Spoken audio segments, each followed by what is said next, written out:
Welcome to This Explainer. If you're a focused learner ready to master the absolute foundations of Japanese writing, you are in exactly the right place. Today, we're cracking the code on JLPT N5 kanji. That's the foundational level of the Japanese language proficiency test. But listen, we are definitely not going to treat this like some tedious chore or just a random list of lines you have to blindly copy over and over. Instead, we're going to treat the Japanese writing system like what it actually is, a massive, brilliant visual puzzle that is just waiting to be decoded.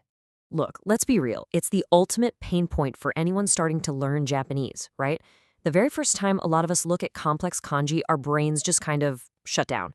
You stare at a character, take the one for to fly, for example, with its crazy arrangement of sweeping lines, and you think, no way. How on earth am I supposed to remember that this specific, random jumble of lines means flying? Well, the good news is you absolutely do not have to use brute force. There is a much smarter, way more efficient way to learn this. Okay, let's dive right into our roadmap for today. We'll be covering the memory secret, origins and base sketches, combining radicals, navigating Japan, everyday basics and numbers, and finally, your blueprint for success. Let's jump straight into part 1, the memory secret. The real trick to totally avoiding rote memorization and actually retaining these characters long-term comes down to cognitive science. Our brains are fundamentally wired to remember stories, especially weird, vivid ones. They remember stories way better than abstract shapes. And this is exactly where mnemonics come in. The mnemonic method breaks each Japanese kanji down into its component pieces, which are called radicals, and then builds a vivid mental story connecting those pieces to the overall meaning. Instead of sheer mind-numbing repetition, you create a concrete image that actually sticks. Honestly, the weirder the story you come up with, the better your brain is going to hold on to it. Moving right along to part 2, origins, pictures, and lines. To actually build these memory stories, we first have to understand where the pieces come from. Kanji characters aren't just random, they evolved from ancient sketches. Think of these foundational types as your base sketches. First up, you have pictographs. These literally stand in for the physical things they represent. For example, the kanji for a person, pronounced hito, is actually meant to look like a bipedal human walking. A tree, ki, looks like a tree with roots. A sun looks like, well, a sun. Then you have indicatives. These show abstract concepts using simple lines and dots. So the kanji for up represents something positioned above a horizontal line, while down indicates something beneath the line. These base sketches are literally the building blocks of the entire language. Which brings us to part 3, combining radicals like Lego. Now, you might be wondering, what happens when we need to express something a bit more complicated than just a simple tree or a line? Well, this brilliantly illustrates the core logic of Japanese kanji. You take those simple base sketches we just talked about, and you quite literally click them together like Lego blocks to create ideograms, characters that represent entirely new ideas. Let's look at a few amazing mini-narratives to see this in action. Take the radical for a person and snap it right next to the radical for a tree. What do you get? A person resting against a tree equals yasumi, which means rest. It's so perfect. How about the kanji for man? You take the symbol for a rice field and place the symbol for power right beneath it. Power working in a field equals otoko, or man. Or honestly, my absolute favorite, you take 3 individual tree kanji and stack them all together. 3 trees literally make mori, the word for forest. See how that works? Once you know the story behind it, you are never going to forget it. Let's see how this builds into something even more complex. Notice the character for speech or conversation, pronounced hanashi. It has 13 distinct strokes. 13. If you try to memorize 13 strokes by rote, you will drive yourself crazy. But look a little closer. The left side is simply the radical for say or word. The right side is the radical for tongue. So speech is literally just your tongue doing the saying. Suddenly, this big, scary 13-stroke character is really just 2 logical pieces snapping together. It's a total game changer. Okay, let's put this into practice with part 4, navigating Japan and essential directions. If you're planning a trip, you absolutely need to know how to get around. Notice how incredibly visual the character for north, pronounced kita, truly is. It's made of 5 strokes, and when you put it all together, it strongly resembles 2 people sitting back to back.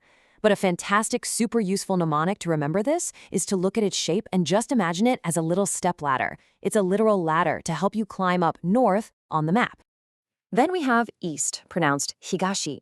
This one tells such a beautiful visual story. Remember how we already learned the kanji for tree and that blocky kanji for the sun? Well, in the character for east, the block for the sun is perfectly nested right behind the crossing lines of the tree. It beautifully depicts the sun rising behind a tree in the east. And what about left and right? Now, these two trip a lot of people up because they look super similar at first glance, but their underlying stories will totally save you. For left, or hidari, you have the symbol for a hand resting on the left side of a tool used for working or crafting. For right, or migi, the bottom element is a square, which represents a mouth. Think of that mouth as a restaurant. So for right, imagine looking at a map where a restaurant is located right at an intersection. A hand working on the left, a mouth eating on the right. You'll never mix them up again. Now for some absolute must-knows. Part 5. Everyday Basics and Numbers.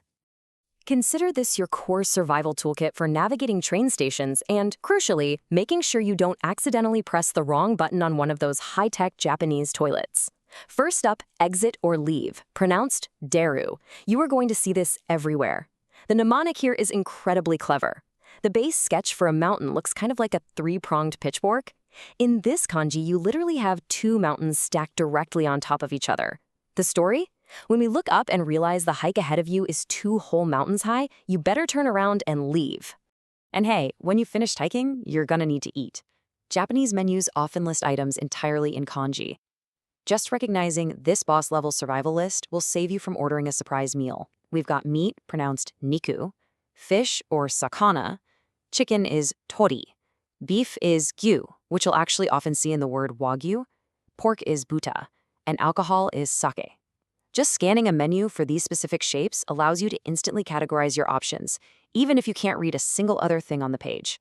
And speaking of alcohol, here's a totally fascinating cultural fun fact for you. If you're ever at a Japanese convenience store buying drinks, alcoholic cans often have small braille bumps stamped right into the top of the aluminum. People can identify them purely by touch.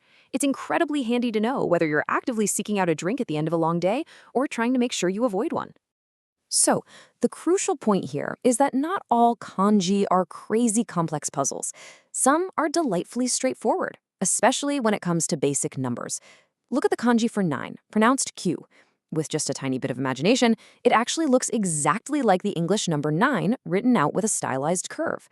And 10, pronounced Ju, 10 is just a perfect, simple cross, a horizontal line intersecting a vertical one.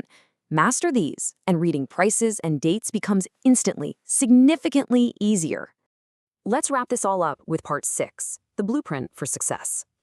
We've decoded some amazing stories today, but to lock these into your brain forever and actually master the 103 kanji required for the JLPT N5, you really need a system. Step 1, as we've discussed, is creating those vivid mnemonics. Turn every abstract shape into a weird, wonderful story. Step 2, put those stories onto portable flashcards.